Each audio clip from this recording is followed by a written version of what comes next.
వేదిక మీద ఉన్నటువంటి పూజ్యులు, పెద్దలు, సభలో ఉన్నటువంటి వారు అందరికి కూడా నమస్కరించి,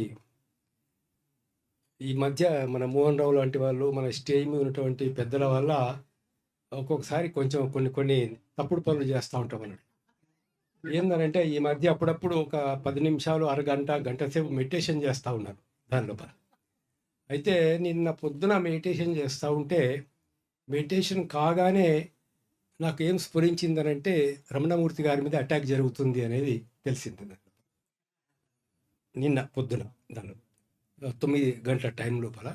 అయితే ఫోన్ చేయాలా చేయొద్దా అని ఒక నిమిషం ఆలోచించి, ఈ ఫోన్ చేస్తే ఈయనకేంటే అసలు తెలివి ఉందా తెలివి లేదా ఇట్లా మాట్లాడుతున్నాడని అనుకుంటారని చెప్పేసి మళ్ళీ నేను విడ్రా అయిపోయాను దాని లోపల.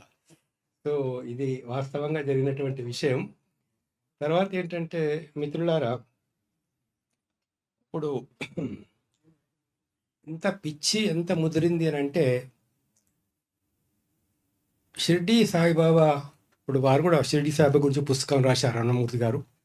ఈ మధ్య షిర్డీ సాయిబాబా గురించి ఆయన ప్రత్యేకమైనటువంటి సమావేశాలు జరుపుకుంటూ బాబా గురించి మనకు వాస్తవాలు తెలియజేస్తున్నారు అన్నట్లు. ఇవాళ ఈ పిచ్చి ఎంత ముదిరిపోయిందని అంటే, సాయిబాబా మీద లేనిపోని విమర్శలు చేయడం అనేది ప్రారంభమైంది. సాయిబాబా హిందువు కాదు, లేక సాయిబాబాను పూజించద్దు, రకరకాల. అసలు మూర్ఖులకు ఒక విషయం తెలియాలి. ఫస్ట్ సాయిబాబాను గుర్తించిందే మహాత్ములు. ఫస్ట్ సాయిబాబాను గుర్తించింది ఆనందనాథ్ మహారాజు.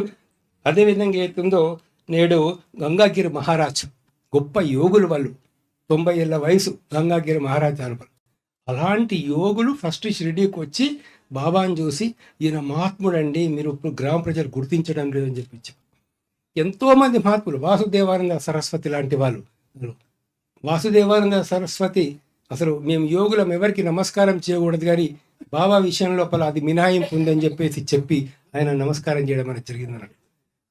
అంటే ఎంత ఆ రోజు ఉన్నటువంటి యోగులు, మహాత్ములు, ఎంతో పెద్ద వాళ్ళు గుర్తించినటువంటి యొక్క సాయిబాబాను పట్టుకొని ఇవాళ వీళ్ళు ఓ పిచ్చిగా చేసి దాన్ని కూడా ఒక హిందూ ముస్లిం సమస్యగా చేయాలని చెప్పేసి ప్రయత్నం చేస్తున్నారంటే ఆ మూర్ఖత్వం ఏ స్థాయికి పోయింది అనేది మనం ఆలోచించాల్సిన అవసరం ఉంది.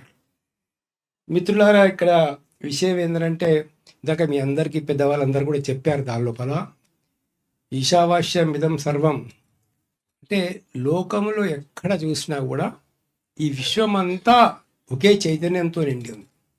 విశ్వమంతా ఒకే చైతన్యం, రెండు అనేటటువంటిది లేదు అక్కడ. దానిలో ఇన్ని జీవరాశులు, లేకుంటే ఇన్ని ప్రాణులు, దానిలో అది చెట్లు కావచ్చు, యొక్క జంతువులు కావచ్చు, ఏదైనా కావచ్చు, సర్వం విశ్వమంతా నిండి ఉన్నది భగవంతుడు అనేది మనకు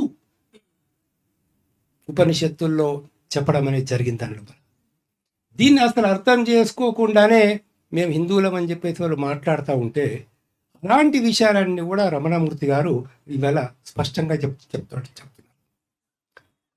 ప్రధానమైనటువంటి వాళ్ళకు కోపానికి ప్రధాన కారణం ఏంటంటే సత్యం చెప్పడం, ధర్మం చెప్పడం, అది కూడా ఆధారాలు చూపించుకుంటూ.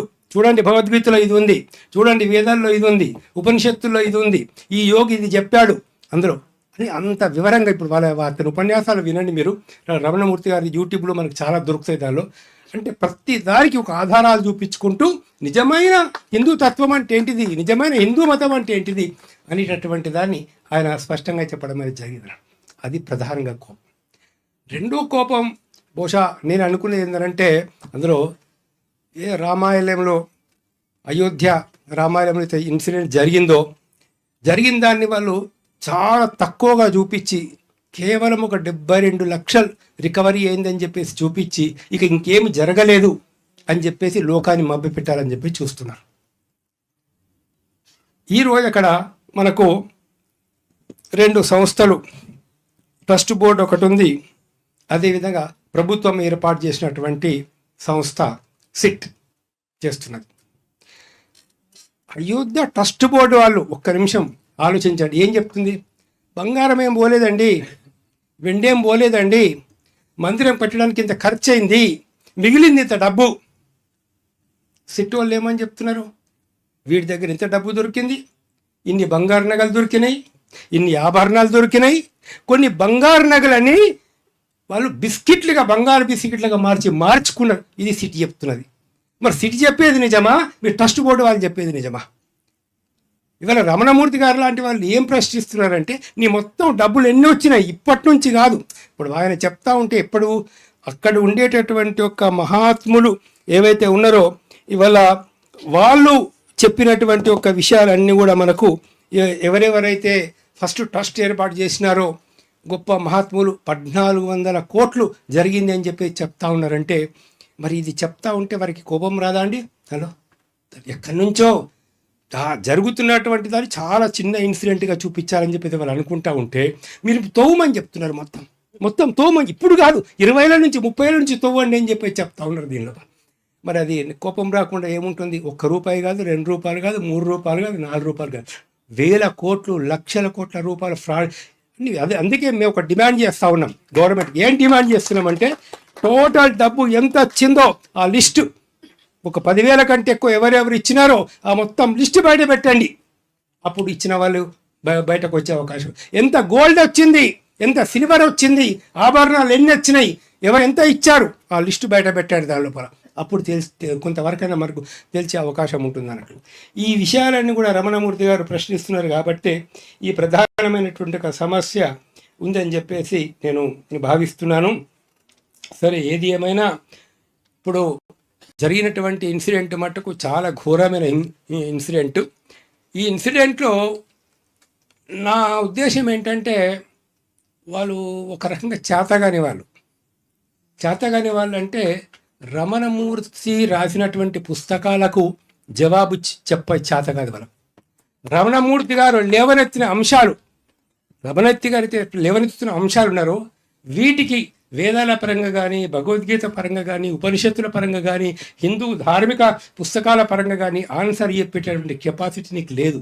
సత్యం పట్ల మీకు ఒక విశ్వాసం లేదు అందరూ. కాబట్టి మీరు వాదించలేరు. వాదించినప్పుడు, వాదించే శక్తినికి లేనప్పుడు కోపం వస్తుంది. ఎందుకయ్యా? ఇప్పుడు విశ్వరూపంలో శ్రీకృష్ణుడి, పరమాత్ముని యొక్క శ్రీకృష్ణుడి ఒక ముఖం లోపల మనం తీసుకొచ్చి ఇంకొక నాయకుడు ఒక ముఖం పెడుతున్నామనంటే అది ఏమన్నా దాని మరి ప్రశ్నించే ప్రతి హిందూ యొక్క ఫీలింగ్ దెబ్బతినదా? కాబట్టి ఏతుందో ఈ అన్ని విషయాలు మీ అందరికి కూడా మీ దృష్టి లోపల ఉన్నప్పుడు ఒకటి ప్రధానంగా రమణమూర్తి గారు మాట్లాడుతూ ఒక విషయం అన్నారు, కానీ నాకైతే అతని మీద కోపం లేదు, ఏం లేదు అనేటటువంటి చెప్పినాడు. కానీ ఎట్టి పరిస్థితుల్లోనూ కాంప్రమైజ్ చేసుకోవద్దు, ఖచ్చితంగా చెప్తున్నాను. ఎట్టి పరిస్థితుల్లోనూ మీరు కోర్టులో వాడు కాదు, వాడి కుటుంబం మొత్తం ఎవరొచ్చి మీకు కాళ్ళు పట్టుకున్నా కూడా నేను అతన్ని క్షమిస్తున్నా అని చెప్పేసి మీరు కోర్టులో మట్టుకు ఒప్పుకునే సమస్య లేదు. ఖచ్చితంగా శిక్ష పడాల్సిందే, దాని 2 ఏళ్ళు పడుతుందా, 3 ఏళ్ళు పడుతుందా, ఎన్ని సంవత్సరాలు శిక్ష పడుతుంది అది వేరే విషయం దాని లోపల. కానీ ఖచ్చితంగా ట్రయల్ నడవాల్సిందే, ఖచ్చితంగా శిక్ష పడాల్సిందే. అట్లా శిక్ష పడితేనే ఇవాళ రకరకాల ఉద్యమాలు చేస్తున్నటువంటి వీళ్ళందరికీ కూడా ఒక రక్షణ అనేటువంటిది ఉంటుందని, ఒక విశ్వాసం అనేటువంటిది వస్తుంది, లేకపోతే రాదు. కాబట్టి ఇది చాలా నేను స్పష్టంగా చెప్పదలుచుకున్నా. రెండో విషయం అయితే ఉందో, మీరు ఇప్పుడు ఏ పనికిరాని వాళ్ళందరికన్నా కూడా గవర్నమెంట్ సెక్యూరిటీ ఇస్తుంది. వాడు ఒక ఎమ్మెల్యే అవుతాడు, 4 పోలీసు వాళ్ళు వెంబడి, ఒక ఎంపీ అవుతాడు, 10 మంది పోలీసు వాళ్ళు వాడు వెంబడి, 4 వెహికల్స్. ఏ ప్రమాదం లేని వాడికి నువ్వు సెక్యూరిటీ ఇస్తున్నావు. ఇవాళ రమణమూర్తి గారు ఏదైతే ఒక విశిష్టమైన పని చేస్తున్నారో, ఒక విప్లవాత్మకమైన పని చేస్తున్నారో, ఒక సత్యాన్ని చెప్పే పని చేస్తున్నారో, ఒక నిజమైన ధర్మాన్ని బోధించే పని చేస్తున్నారో, అది అధర్మ చేసేటటువంటి వాళ్ళకు, దొంగతనాలు చేసేటటువంటి వాళ్ళకు నిజంగానే బాధ కలుగుతుంది. వాళ్ళు అతని మీద పగబూని ఉంటారు. కాబట్టి రాష్ట్ర ప్రభుత్వం, స్టేట్ గవర్నమెంట్ అతనికి సెక్యూరిటీ ఇవ్వాలని చెప్పేసి నేను డిమాండ్ చేస్తాను. ఇది మీ బాధ్యత. ఆయన అప్లికేషన్ పెట్టాడా పెట్టలేదా అది కాదు అక్కడ. ఇవాళ డీజీపీ గారు కానీ మిగతా అధికారులు తప్పనిసరి దాన్ని పరిశీలించి వారికి ఒక సెక్యూరిటీ ఇవ్వాలా. మన ఆర్గనైజేషన్స్ కూడా, మీరు కూడా ఎవరైతే ఇప్పుడు సార్తో పాటు ఉంటున్నారో, రమణమూర్తి గారితో ఉంటున్నారో, ఒక 4-5 కుర్రవాళ్ళు, యువకులు ఖచ్చితంగా అయితే ఉందో ఎల్లప్పుడూ ఆయనతో పాటు ఉండాలని చెప్పేసి కూడా నేను కోరుతున్నాను. ఎందుకనంటే మామూలు వ్యక్తి ప్రాణం వేరే, దానిలో ఇంత విజ్ఞానం ఉన్నటువంటి ఒక వ్యక్తి, ఇన్ని విషయాలు తెలిసిన వ్యక్తి ఇంత చరిత్రను పరిశోధన చేసినటువంటి వ్యక్తి, ఆధ్యాత్మికంగా ఇంత లోతుగా చెప్పగలిగినటువంటి వ్యక్తి మరొకరు మనకు దొరకరు, ఇక్కడ మరొకరు దొరకరు. కాబట్టి అది మనం రక్షించుకోవాల్సినటువంటి అవసరం ఉన్నది. దానికోసం అంటే మన మీద ఆయుధాలు పూనుకొని ఏదో చేయాల్సినటువంటి అవసరం లేదు, కానీ ఖచ్చితమైనటువంటి రక్షణ మటుకు ఇవ్వాల్సిన అవసరం ఉందని చెప్పి నేను చెప్తూ, ముఖ్యంగా ఇప్పుడు ఈ కార్యక్రమాలని రేపు ఈ కార్యక్రమం పెడతా ఉన్నారు, ఇది చాలా మంచిదే. ఇటువంటి అంటే రంగరాజన్ గారి గురించి ఒక 1 సెకండ్ ఎందుకు ఆయన వ్యతిరేకించారంటే ఆయన హుండీలు పెట్టలేదు అంతే, నాకు తెలిసినంత వరకు అయితే. మందిరంలో హుండీలు పెట్టనివ్వలేదు, అక్కడ హుండీలు లేవు కాబట్టి చోరీ చేసే అవకాశం లేదా, చోరీ చేసే అవకాశం ఉంటే గమ్మున ఉంటాం. వాళ్ళకి చోరీ చేసే అవకాశం లేకపోతే రంగరాజన్ గారి మీద కోపం వస్తుంది. మరి ఈయన అక్కడ బంగారు బిస్కెట్లు ఏమైపోయినాయి అంటే రమణమూర్తి గారి మీద కోపం వస్తుంది. ఇవన్నీ జరిగే విషయాలే దాని లోపల. కాబట్టి మిత్రులారా, మనం మట్టుకు సమాజం లోపల ఎవరైతే ఇప్పుడు మీరు ఉన్నారో, యువత ఉన్నారో, మిగతా వాళ్ళు ఉన్నారో, ఇవి ఏ రాజకీయ పార్టీ వాళ్ళైనా, ఏ మతం వాళ్ళైనా, ఏ కులం వాళ్ళైనా కూడా అందరం మానవులమే. ఇవాళ హిందువులు, ముస్లింలు, క్రైస్తవులు అరే అందరినీ సృష్టించిన భగవంతుడు ఒక్కడే, అందరినీ తీసుకుపోయేది ఒక్కడే, దాని లోపల భగవంతుడే. ఈ సృష్టి మొత్తం ఒకటే, కానీ సృష్టి మొత్తం 2 లేవు. కాబట్టి అందరం ఐకమత్యంగా రమణమూర్తి గారి వెనకాల నిలబడాలని చెప్పేసి కోరుతూ ధన్యవాదాలు.